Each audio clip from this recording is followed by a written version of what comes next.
Niekde nikde bolo údolie menom Bláznovo. Malo mnoho obyvateľov a jedna z nich bola aj rodinka Bláznovcov. Bol to pán Blázon a pani Bláznová a samozrejme ich dcéra Vicky. Vicky bola jedináčik, ale 1. apríla to už bolo inak. Tento deň sa Vicky narodil bráček. Volal sa Blázon junior. Vicky vždy slávostomila súrodenca, ale takéto monštrum nečakala. To nie.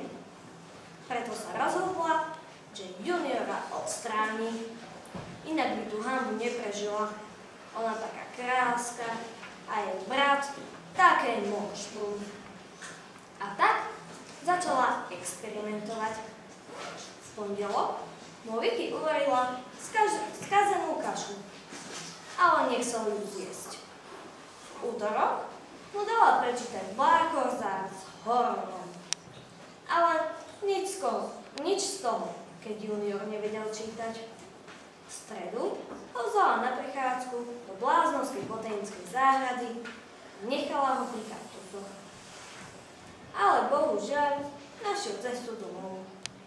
V piatok mu Vicky našla frajerku Zuzku a dúfala, že sa k nej nasťahuje.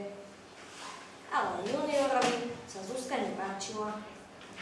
Keď si dala deň pauzu, zistila, že jej junior vôbec neprekáža. Preto vzala zvonec a rozprávky je koniec.